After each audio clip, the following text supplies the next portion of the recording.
10 ಗುದ್ದು ವಿಶೇಷ ಕಾರ್ಯಕ್ರಮಕ್ಕೆ ಸ್ವಾಗತ. ನಾನು ಸೌಮ್ಯ ಹೆಗಡೆ. ಬಾಲಾಕೋಟ್ ದಾಳಿಗೆ ಕಾಂಗ್ರೆಸ್ ಮತ್ತು ಜೆಡಿಎಸ್ ಕಣ್ಣೀರು. ಸೋನಿಯಾ ಗಾಂಧಿಗೆ ದೇವೇಗೌಡರ ಮೇಲೆ ಅನುಮಾನ. ರಾಹುಲ್ ಗಾಂಧಿ ಕರ್ನಾಟಕದಿಂದ ಸ್ಪರ್ಧಿಸಲಿಲ್ಲ ಯಾಕೆ? ಇದುವೇ ಈ ಹೊತ್ತಿನ ವಿಶೇಷ. ಮೋದಿಯ 10 ಗುದ್ದು. ಪ್ರಧಾನಿ ಮೋದಿ ಕರ್ನಾಟಕದಲ್ಲಿ ರಣಕಹಳೆ ಮೊಳಗಿಸಿದ್ದಾರೆ. ಚಿತ್ರದುರ್ಗ, ಮೈಸೂರಿನಲ್ಲಿ ಅಬ್ಬರದ ಪ್ರಚಾರ ನಡೆಸಿದ ಮೋದಿ ಕಾಂಗ್ರೆಸ್ ಮತ್ತು ಜೆಡಿಎಸ್ಗೆ ಗುದ್ದಿದ್ದಾರೆ. ದೋಸ್ತಿ ಪಕ್ಷಗಳಿಗೆ ಮೋದಿ ಕೊಟ್ಟ ಗುದ್ದು ಹೇಗಿತ್ತು ತೋರಿಸ್ತೀವಿ ನೋಡಿ.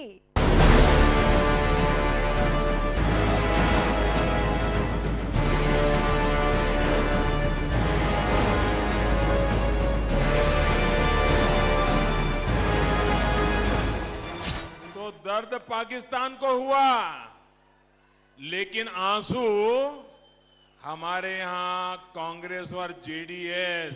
कांग्रेस ने इस देश की चार पीढ़ियों के साथ अन्याय किया है कि आपका वोट बैंक भारत में है कि पाकिस्तान में।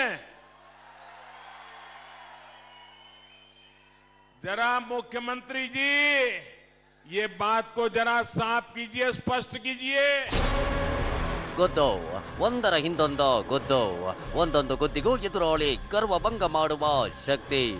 ಕರುನಾಡಿನಲ್ಲಿ ರಣಕಹಳೆ ಮೊಳಗಿಸಿದ ಪ್ರಧಾನಿ ಮೋದಿ ಎದುರಾಳಿಗಳ ಮೇಲೆ ಪ್ರಹಾರ ನಡೆಸಿದ್ದಾರೆ. ಕಾಂಗ್ರೆಸ್ ಮತ್ತು ಜೆಡಿಎಸ್ ನಾಯಕರಿಗೆ ಗುದ್ದಿನ ಮೇಲೆ ಗುದ್ದು ನೀಡಿದ್ದಾರೆ.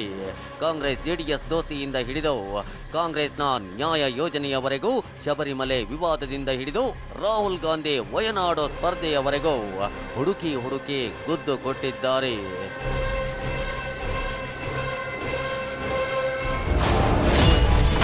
ಮೋದಿ ಗುದ್ದು ನಂಬರ್ 1. ಬ್ಲಾಕ್ ಮೇಲ್ ರಾಜಕಾರಣ, ಕರ್ನಾಟಕದಲ್ಲಿ ಕಾಂಗ್ರೆಸ್ ನಂಗಾನ. ಪ್ರಧಾನಿ ಮೋದಿ ಮೈಸೂರು ರ್ಯಾಲಿಯಲ್ಲಿ ಕಾಂಗ್ರೆಸ್ ಮತ್ತು ಜೆಡಿಎಸ್ ವಿರುದ್ಧ ಪ್ರಹಾರ ನಡೆಸಿದ್ರು. ಕಾಂಗ್ರೆಸ್ ಮುಖ್ಯಮಂತ್ರಿಗಳನ್ನ ಬ್ಲಾಕ್ ಮೇಲ್ ಮಾಡುತ್ತಾ ನಂಗಾನಾಚ್ ಆಡುತ್ತಿದೆ ಅಂತ ಚಾಟಿ ಬೀಸಿದ್ರು. कांग्रेस का सरकार चलाने का जो मॉडल है, अपने सहयोगियों के साथ व्यवहार का जो मॉडल है, वो कर्नाटक में नंगा नाच कर रहा है, खुला दिखाई दे रहा है. कांग्रेस के नेताओं ने यहां के मुख्यमंत्री को किस तरह से पंचिंग बैग बनाकर रखा है, कैसे ब्लैकमेलिंग की राजनीति यहां चल रही है, ये फैमिली फर्स्ट की राजनीति है, वंशवाद की राजनीति है, भ्रष्टाचार की राजनीति है, जिसकी वजह से कांग्रेस और उसके सहयोगियों के प्रति देश में जबरदस्त गुस्सा है. ಮೋದಿ ಗುದ್ದು ನಂಬರ್ 2. ರಾಹುಲ್ ಗಾಂಧಿ ಕರ್ನಾಟಕದಿಂದ ಸ್ಪರ್ಧಿಸಲಿಲ್ಲ ಯಾಕೆ? ಕಾಂಗ್ರೆಸ್ ಜೆಡಿಎಸ್ನ ಕುಟುಂಬ ರಾಜಕಾರಣವನ್ನು ಟೀಕಿಸಿದ ಮೋದಿ ಕಾಂಗ್ರೆಸ್ ಅಧ್ಯಕ್ಷ ರಾಹುಲ್ ಗಾಂಧಿಯ ವಯನಾಡು ಸ್ಪರ್ಧೆ ಬಗ್ಗೆ ಲೇವಡಿ ಮಾಡಿದ್ರು. ದಕ್ಷಿಣದಿಂದ ಸ್ಪರ್ಧಿಸೋದಾದ್ರೆ ಕರ್ನಾಟಕದಿಂದಲೇ ಯಾಕೆ ಸ್ಪರ್ಧಿಸಲಿಲ್ಲ, ಕೇರಳದಿಂದ ಸ್ಪರ್ಧಿಸಿದ್ದು ಯಾಕೆ ಅಂತ ಪ್ರಶ್ನೆ ಮಾಡಿದ್ರು. कांग्रेस एक्समेन नामदार की पुरानी सीट खतरे में पड़ गई है. पार्टी का हाल क्या होगा अगर उनके नेता का हाल ऐसा है, उनका नेता भागता फिर रहा है, तो पूरी पार्टी का हाल क्या होगा? यहां कोडागु से, चामराजनगर से भी अनेक साथी मौजूद हैं. कांग्रेस के नामदार को आपके पड़ोस में ही सीट मिली है, और वहां किसका दबदबा है, किसका झंडा दिखता है, ये पूरे देश में चर्चा का विषय बना हुआ है. साथियों, तर्क भी ऐसा दे रहे हैं जो किसी के गले नहीं उतरता है. कह रहे हैं कि साउथ में लड़ना चाहते थे। ಮೋದಿ ಗುದ್ದ ನಂಬರ್ 3 ಸೋನಿಯಾ ಗಾಂಧಿಗೆ ದೇವೇಗೌಡರ ಮೇಲೆ ಅನುಮಾನ. ಇದೋ ದೋಸ್ತಿಗಳ ನಡುವೆ ಮೋದಿ ಹಾಕಿದ ಅನುಮಾನದ ಬಾಂಬ್.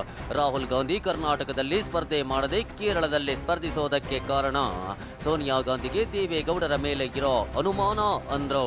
ಈ ಅನುಮಾನಕ್ಕೆ ಕಾರಣ ಏನು ಅಂತ ಪ್ರಧಾನಮಂತ್ರಿಗಳೇ ಹೇಳಿದ್ದಾರೆ ನೋಡಿ.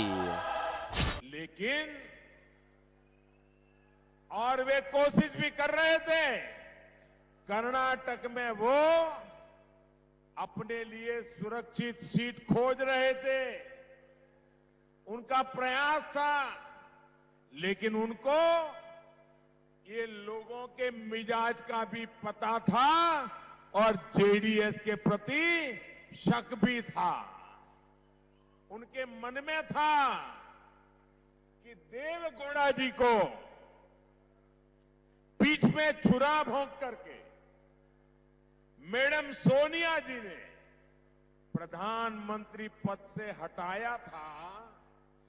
कहीं देवगौड़ा जी उसका बदला मैडम सोनिया जी के बेटे के द्वारा ले ले तो फिर क्या होगा, इसलिए कर्नाटक छोड़ करके केरल जाके लड़ रहे हैं. ಮೋದಿ ಗುದ್ದ ನಂಬರ್ 4 ರೈತರಿಗೆ ಕಾಂಗ್ರೆಸ್ ಜೆಡಿಎಸ್ ಸಾಲ ಮನ್ನಾ ದೋಖ. ಕಾಂಗ್ರೆಸ್ ಮತ್ತು ಜೆಡಿಎಸ್ ದೋಸ್ತಿಗಳ ನಡುವೆ ಅನುಮಾನದ ಬಾಂಬ್ ಎಸೆದ ಮೋದಿ. ಕಾಂಗ್ರೆಸ್ ಮತ್ತು ಜೆಡಿಎಸ್ ಕರ್ನಾಟಕದ ರೈತರಿಗೆ ದೋಖ ಮಾಡಿವೆ ಅಂತ ಕಿಡಿಕಾರಿದ್ರು. यहां कांग्रेस जेडीएस की सरकार इन दोनों ने कर्ज माफी का लाभ किसको दिया, ये आप मुझसे ज्यादा जानते हैं. आज पूरा देश देख रहा है कि कैसे कांग्रेस ने कर्नाटक के किसानों को धोखा दिया. उन्हें कर्ज माफी के नाम पर बैंक और कोर्ट के नोटिस थमा दिए गए. इतना ही नहीं, जब हम किसानों की मदद करने की कोशिश कर रहे हैं तो कर्नाटक सरकार उसमें भी रोड़े अटका रही है. भाइयों और बहनों, आप हैरान रह जाएंगे. देश भर में 3 करोड़ से अधिक किसान परिवारों को पीएम किसान योजना की पहली किस्त और 1.5 करोड़ किसानों को दूसरी किस्त भी पहुंच चुकी है. लेकिन कर्नाटक सरकार यहां के किसानों का भला नहीं चाहती. वो राज्य के किसानों की पूरी लिस्ट, पूरी जानकारी भारत सरकार को देने में आनाकानी कर रही है. आज देंगे, कल देंगे, दिन बीत रहे हैं. किसानों की सूची देने में डर लगता है उनको. ಮೋದಿ ಗುದ್ದ ನಂಬರ್ 5 ಸುಮಲತಾ ಅಂಬರೀಷ್ಗೆ ಮೋದಿ ಪರೋಕ್ಷ ಬೆಂಬಲ.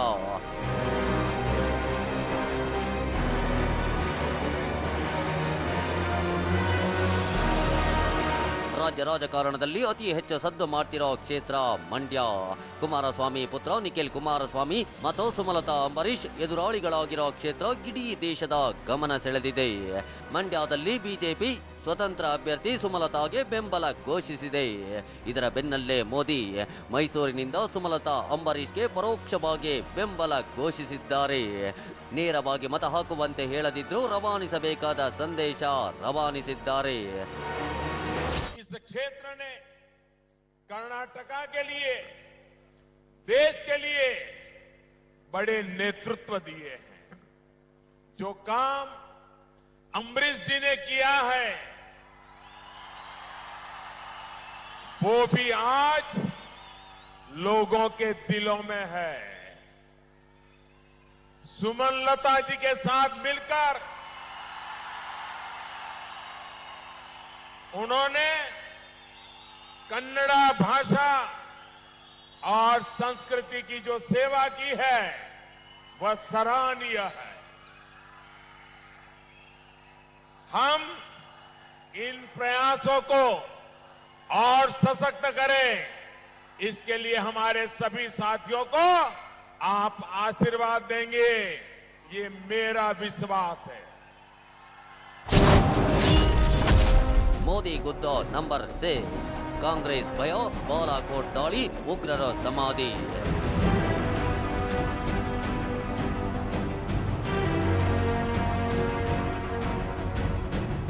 ಕೋಟೆ ನಾಡು ಚಿತ್ರದುರ್ಗದಿಂದ ಮತಬೇಟೆಗೆ ಇಳಿದ ಮೋದಿ ದೇಶದ ಭದ್ರತೆ ಬಾಲಾಕೋಟ್ ದಾಳಿ ಅಸ್ತ್ರ ಬಿಡುವುದಕ್ಕೆ ತಡ ಮಾಡಲಿಲ್ಲ. 5 ವರ್ಷಗಳ ಹಿಂದೆ ಕಾಂಗ್ರೆಸ್ ಸರ್ಕಾರ ಉಗ್ರರಿಗೆ ಹೆದರಿ ಕುಳಿತಿದ್ರೆ ನಮ್ಮ ಸರ್ಕಾರದ ಅವಧಿಯಲ್ಲಿ ಸೇನೆ ಪಾಕಿಸ್ತಾನಕ್ಕೆ ನುಗ್ಗಿ ಉಗ್ರರನ್ನ ಹೊಡೆದಿದೆ ಅಂತ ಕಾಂಗ್ರೆಸ್ ಮೇಲೆ ಪ್ರಹಾರ ನಡೆಸಿದ್ರು. आज भारत का हर व्यक्ति आत्मविश्वास से भरा है, क्योंकि देश एक महाशक्ति बनने के रास्ते पर निकल पड़ा है।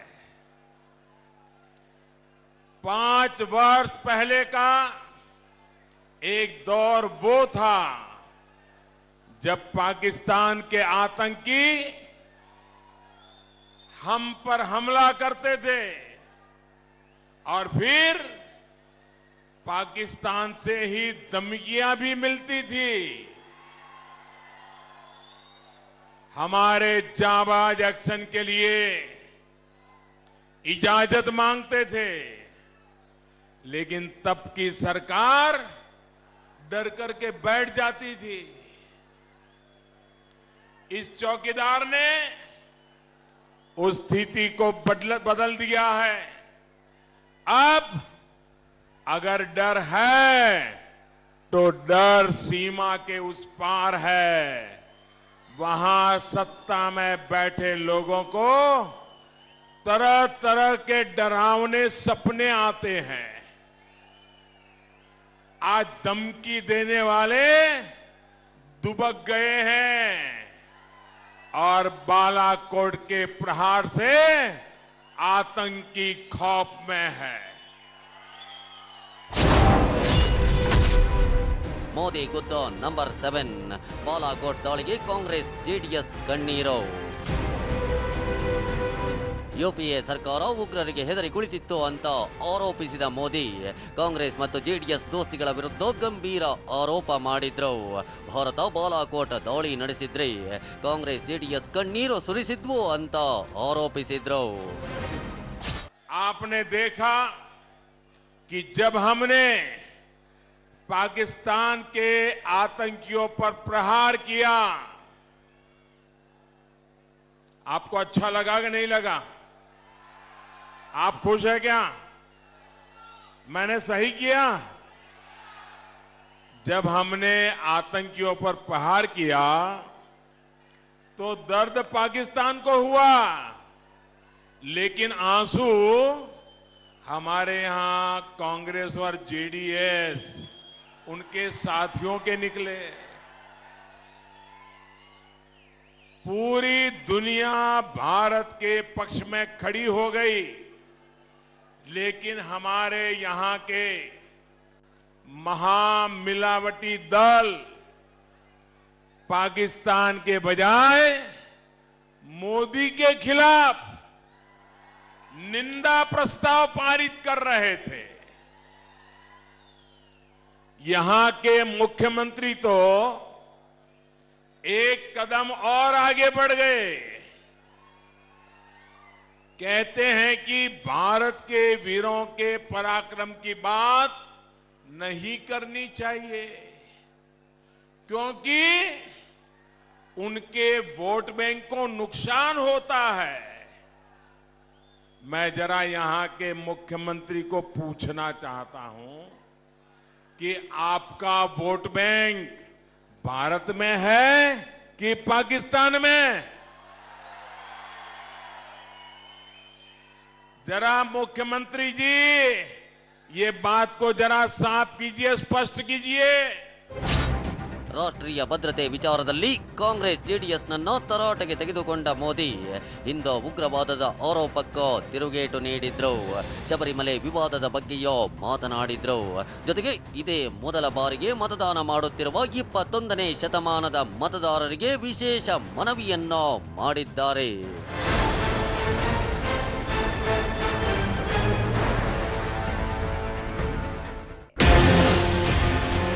ಮೋದಿ ಗುದ್ದು ನಂಬರ್ 8. ಕಾಂಗ್ರೆಸ್ನಿಂದ ಇಂದು ಉಗ್ರವಾದ ಅನ್ನೋ ಸುಳ್ಳು ಪ್ರಚಾರ. कांग्रेस के शासन में देश में जितनी भी आतंकवादी घटनाएं हुई है उनके तार पाकिस्तान से जुड़े, लेकिन इनके नेताओं ने हर बार हिंदू आतंकवाद का नाम की एक झूठ गढ़ने का काम किया है। जब हमारे सपूतों ने पहली बार पाकिस्तान में घुसकर आतंकवादियों को ठिकाने लगाया, तब ये सबूत मांगने लगे। आप मुझे बताइए, आपको हमारे देश के सपूतों पर भरोसा है? सपूत बड़ा कि सबूत बड़ा? आपको हमारी सेना पे भरोसा है? उसके पराक्रम पे भरोसा है? जम्मू कश्मीर पर इनके विचार पाकिस्तान के विचारों से मेल खा रहे हैं। ये सब कुछ सिर्फ इसलिए क्योंकि वोट बैंक की सियासत करनी है। ಮೋದಿ ಗುದ್ದು ನಂಬರ್ 9. ಶಬರಿಮಲೆ ಭಕ್ತರ ಮೇಲಿನ ದಾಳಿ ಸಮರ್ಥಿಸುವ ಕಾಂಗ್ರೆಸ್. हमारा तीर्थ स्थल सबरीमाला। साथियों, सबरीमाला को लेकर जो देश के अंदर भावनाएं हैं, वही भावना भारतीय जनता पार्टी की भी है। हम पूरा प्रयास होगा कि सुप्रीम कोर्ट के सामने सबरीमाला की आस्था, परंपरा और पूजा पद्धति का विषय विस्तार से रखा जाए। हम कोशिश करेंगे कि आस्था और विश्वास के विषयों को संवैधानिक संरक्षण मिलना चाहिए। लेकिन साथियों, कांग्रेस और उसके महामिलावटी साथियों ने सबरीमला के साथ क्या किया, ये आपने भी देखा है। कम्युनिस्टों ने अपनी आस्था की रक्षा के लिए रास्ते में खड़े भक्तों पर लाठियां बरसाई, उन्हें जेल में डाल दिया। इस दौरान कांग्रेस के नामदार ने कम्युनिस्टों को पूरा समर्थन दिया। हमारी आस्था पर कम्युनिस्टों के हमले को कांग्रेस ने सहमति प्रदान की। और अब भाइयों बहनों, कांग्रेस के नामदार जब केरल से चुनाव लड़ने गए तो उन्होंने सबसे पहले यही कहा, मैं कम्युनिस्टों के खिलाफ कुछ भी नहीं बोलूंगा। यही दोहरा रवैया कांग्रेस की सच्चाई है। ಮೋದಿ ಗುದ್ದು ನಂಬರ್ 10. 20ನೇ ಶತಮಾನದ ಕಾಂಗ್ರೆಸ್ ಪಾಪಕ್ಕೆ 21ನೇ ಶತಮಾನದಲ್ಲಿ ಶಿಕ್ಷೆ. 20वीं सदी में जिस कांग्रेस ने अपना भ्रष्ट कल्चर देश पर थोपा, अब उसी कांग्रेस को 21वीं सदी के नौजवान सजा देने वाले हैं। 20वीं सदी के पापों की सजा 21वीं सदी का नौजवान देने वाला है। जिन नौजवानों ने 21वीं शताब्दी में जन्म लिया है, जो इस साल के चुनाव में लोकसभा के चुनाव में पहली बार वोट डालने जा रहे हैं। सबसे पहले तो ऐसे 21वीं सदी में जन्मे हुए लोकसभा में पहली बार वोट देने वाले ये सभी युवा मतदाताओं को हृदयपूर्वक अभिनंदन करता हूं, उनका अभिवादन करता हूं। लेकिन मेरा युवा साथियों, मेरे फर्स्ट टाइमर वोटर, और सिर्फ चित्रदुर्ग और दावणगेरे के नहीं, पूरे देश के फर्स्ट टाइमर वोटर से मैं प्रार्थना करता हूं, आप पहली बार वोट देने जा रहे हैं, उन्हें बहुत सोच समझकर वोट देना है। आपका ये वोट देश को मजबूत बनाने के लिए, देश में मजबूत सरकार बनाने के लिए होना चाहिए।